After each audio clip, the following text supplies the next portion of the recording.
बिस्मिल्लाहिर्रहमानिर्रहीम, अस्सलाम वालेकुम। इसारा का सलाम कबूल कीजिएगा और इसारा यूट्यूब चैनल और फेसबुक पेज पे मैं आपको खुश आमदीद कहता हूँ। गुड मॉर्निंग, सुबह जो सलाम। और बहुत सारी आपके लिए दुआएं हैं। आज जुम्मा है, वैसे ही खैर बरकत का दिन है, 2 रमज़ान है, 20 फरवरी 9 फागन। अल्लाह ताला आज के दिन रमज़ान की बरकत से आपकी मुश्किलात को आसान करे। मेरे चैनल को सब्सक्राइब कर रहे हैं, बहुत शुक्रिया, थैंक यू वेरी मच। उम्मीद है ये रोज़ा आपका अच्छा गुजरेगा। और नहीं जी, वो जो कहते थे ना कि मैं एक अरसे से कह रहा था कि एक वक्त आएगा, बहुत सारे चेहरे जो हैं खुल के सामने आ जाएंगे। आज इमरान खान को यहूदी एजेंट, यहूदियों का धमाद और यहूदियों का क्या कहते हैं फेस कहने वाले शहबाज शरीफ साहब ने जिस तरह बड़े चूम चूम के बोर्ड ऑफ पीस में शिरकत की, और जिस तरह आज एक मैं तो समझता हूँ कि मेरे लिए बीइंग मुसलमान बड़ा ही दुख का मरहला है कि हम एक ऐसी कॉन्फ्रेंस में शरीक हैं जिसके अंदर इसराइल भी शरीक है। कहा यह जा रहा है कि ये जो बोर्ड ऑफ पीस के है इसमें अरब इमारात है, मोरक्को, बहरीन, मिस्र, तुर्की, उर्दन, कतर, तो इसराइल भी शरीक है। इसराइल के वज़ीर ख़ारजा जो हैं गैदर नासार, शायद यही नाम है, वो भी शरीक हैं। और इस कॉन्फ्रेंस के अंदर चीन, रूस, बरतानिया समेत सलामती कौंसिल के मुस्तकिल अरकान जो हैं वो मौजूद नहीं है। यहाँ से ज़रा मैं आगाज़ करूँगा। सवेरे सवेरे नूर दा वेला है, अभी आप सैरी करके नमाज़ पढ़ के चुके होंगे, और फिर उसके बाद जो बहुत सारे दोस्त मुझे अभी बाद में ज्वाइन करेंगे। मैं आगाज़ ये नहीं करना चाह रहा कि चलो जी काम पहले ठा करके सुट दिया, लेकिन सवाल ये है कि जो ये बोर्ड ऑफ पीस है और इसमें गज़ा को सामने रख के सारा कुछ प्लान किया जा रहा है, और ये बात तय है कि हमारी फ़ौज भी गज़ा जाएगी। अब इस बारीक चीज़ को समझे। कल फिर गुफ्तगू में ट्रंप ने कहा कि 10 तैयारे पाकिस्तान ने गिरे। एक तो उधर रोज़ एक तैयारा बज जाता, पता नहीं वो कौनों देख के आंदा एक फालतू तैयारा ते आके साढ़े खाते पा देंदा है, मुझे नहीं पता। लेकिन ये कि जैसे वो हमारी तारीफ़ कर रहा है ना, यकीन करें कि जैसे वो तारीफ़ शुरू करता है ना, मेरे कान खड़े हो जाते हैं कि ये इसने हमसे कोई बड़ा ही काम लेना है। नहीं तो वो तो इतना बुखील है कि वो किसी को अपने पल्ले से बुखार ना दे। वो जिस तरह हमारी तारीफ कर रहा है, ऐसे तो चौधरियों की कमी तारीफ नहीं करते। गुफ्तगू से पहले ही माय बेस्ट फ्रेंड का मजमून शुरू कर देता है। ठीक है, हमारे अगर हीरोज की कोई तारीफ करे हमें खुशी होती है, लेकिन जिस तरह वो तारीफ कर रहा है ना, इससे मुझे ऐसा लगता है कि कोई ना कोई गड़बड़ जरूर है। वो गड़बड़ सामने आ गई।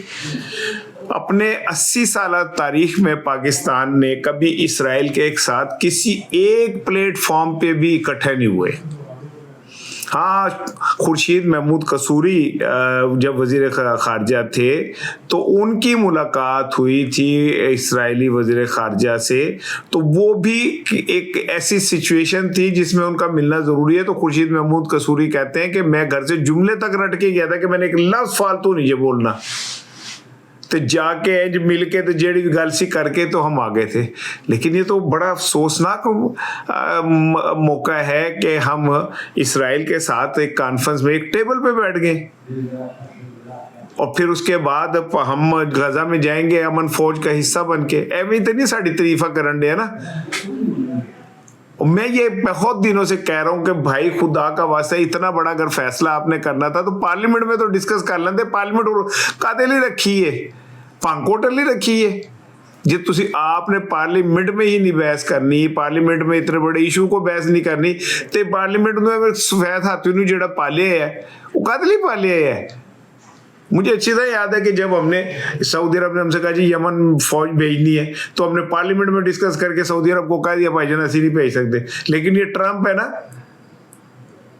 रब ने के नेड़े के कुसून नेड़े वो कुसून काट के बैठा है। हमें भी पता है, क्योंकि हमारे मोर नाचे ना पैरों को देख के रोने लगता है। हम बड़े ठीक है, हम हुक्मरान है, शहबाज शरीफ साहब बड़े हुक्मरान है। जिस दिन ट्रंप ने करके क्या फार्म 47 फड़ो तो कल मुक जानी, तेरे को पल्ले की रह जाएगा। इसलिए हमें जो वो कहेगा वो करेंगे। लेकिन ये कि ये हमें पाकिस्तान के क्या हम जज्बात से हमें खेलने का हक हासिल है या नहीं है, मुझे नहीं पता। लेकिन आने वाले दिनों में वैसे मैं पहले कहता होता था कि अगर आप ऐसा करेंगे तो कौम खड़ी हो जाएगी। कौम नीचे खड़ी होनी, कौम लम्बी पै गई है।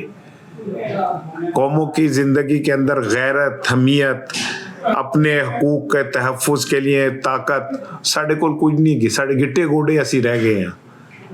वो जो भंग पी के सो जाते हैं ना, भंग पी के फिर भी कितने वो मक्खी पे हाथी ला लेते ना, वो भी नहीं ला सकते। सानू तो को रोज जुतियां मारे थे सासी करने के, यार टाइम थोड़ा है, बंदे बता दियो। तो मैं इस बात पे ये बिल्कुल बाई नहीं करता कि जी कौम खड़ी हो जाएगी, ये हो जाएगी, कुछ नहीं होगा।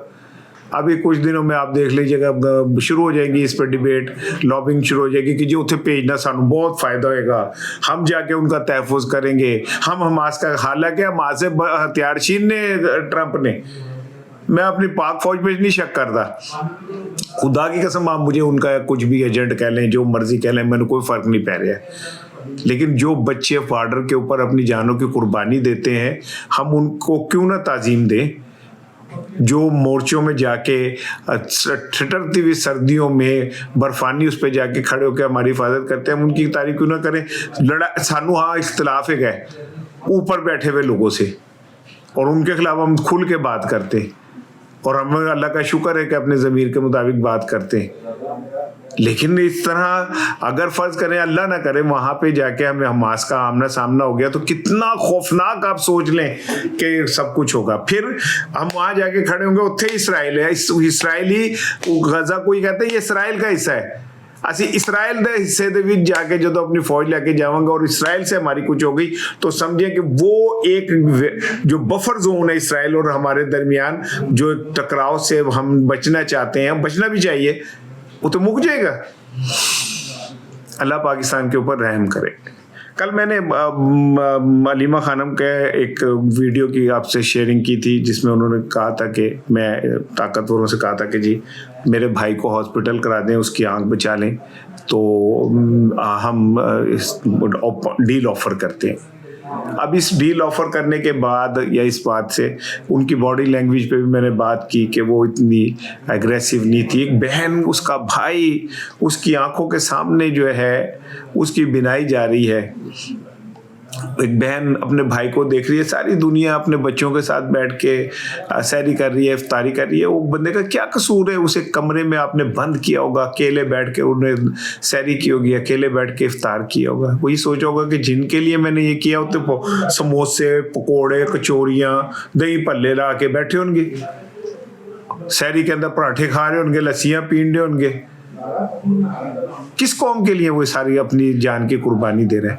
और फिर अलीमा खानम जो कह रही है, उसे सुने, ये खतरे की घंटी वो बजा रही है, कह रही मेरे भाई की जिंदगी खतरे में। वो कहते क्यों नहीं उनकी ब्लड टेस्ट की जो रिपोर्ट है वो हमें दी जा रही, क्यों नहीं हमें बताया जा रहा कि उसकी असल बीमारी की वजह क्या है, क्लॉट कैसे बन गए, क्यों नहीं बताया जा रहा? कोई नहीं बता रहा। यही से एक खतरे की घंटी बजती है कि भाईजान क्यों नहीं बता रहे आप। और ये जो अचानक अलीमा खानम अकेली आवाज बुलंद करी और उसके खिलाफ इकट्ठे हो गए बंदे, सारे शुरू हो गए ने, क्यों हो गए? इसलिए कि अलीमा खानम आपकी बातों में बहकावे में नहीं आ रही, या अलीमा खानम अपने भाई की जिंदगी की जो जंग है वो लड़ रही है, और बाकी लोग जो है पता नहीं क्या क्या क्या क्या क्या क्या। और मैं ये आपसे बार बार कह रहा हूँ कि जब मामलात में कहीं ना कहीं इंगेजमेंट थी, पीटीआई के जो वो हैं उमैर नियाजी साहब, मेरा ख्याल है वो MNA हैं, उन्होंने कल मालिक के प्रोग्राम में कहा कि इमरान खान के जो ये इलाज हुआ है, ये सारा कुछ जो हुआ है उन्हें हॉस्पिटल ले जाया गया, ये इंगेजमेंट की वजह से हुआ है। मैं तो नहीं कह रहा है, उमैर नियाजी कह रहा है, जो पीटीआई का वो लीडर भी है, उसने मारे भी खाई है, सारा कुछ किया राना सनाउल्लाह के साथ प्रोग्राम में। उसने तो उमैर नियाज़ी तो यहाँ तक कहा कि जनाब अली राना सनाउल्लाह साहब यहाँ बैठे, हम आपसे कह रहे हैं कि चलें बैठ के कोई बात करें, कोई रास्ता निकालें। मैं कोई बात करता हूँ तो आप कहते हैं शायद मैं बड़ी शख्सियत में मिल गया, मैं तो फौत ही हो गया हूँ खुशी दे नाली, लिहाजा मैं ऐसी बात कर रहा हूँ। भाई मैं इमरान खान की जिंदगी की बचाने की बात करता हूँ, मैंने तो जो मर्जी को, मैंने कोई फर्क नहीं पैदा। जिस शख्स ने आपके लिए अपनी जिंदगी दाव पे लगाई, आपने उनके लिए क्या किया? बड़े मैसेज आते हैं, नहीं इनकलाब, खूनी इनकलाब, कार बह के तुम गड्ढे छीलते हैं, आलू छीलते हुए कहते हैं उंगली पे कहीं चाकू ना लग जाए, खूनी इनकलाब आ जाता है, घर बैठे बैठे आ जाता है। आप ले अफोर्ड के सोए तो ख्वाब में इनकलाब आ जाता है। भाईजान उसके लिए तकलीफ उठानी पड़ती है, उसको जमीन के ऊपर खड़े होकर चीजों को फेस करना पड़ता है। इमरान खान फेस कर रहा है।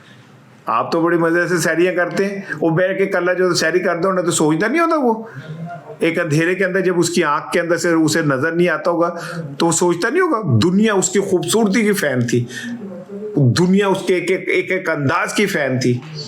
वो नहीं सोचता ना कि मैं अपनी सारी खूबसूरती दांव पे लगा दी मैंने एक बदसूरत कौम के लिए।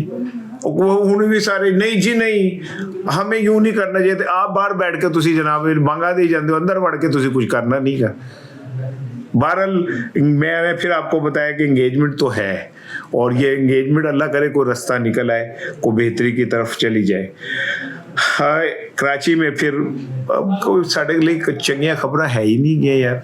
आप दुनिया के चैनल लगाए ना, होगा ये बच्चों के दरमियान मुकाबला हो रहा है, ये मुश्किल है, वो रस्सा टपना है तो वो फिर उसमें जाना है, कहीं पे जनाब कैट वॉक हो रही है, कहीं पे टमाटरों की आपस में फेस्टिवल मनाया जा रहा है, कहीं पे बुल फाइट के जनाब वाली फेस्टिवल चल रहा है, कहीं पे फिल्म फेस्टिवल चल रहा है। साढ़े की चल रहा है, मौत चल रही होंगी है, बम फट गया, सिलेंडर फट गया, प्लाजे में आग लग गई जनाब अली, उथे वो खुदकश बंबारा ने करता, लानू मौत आवे।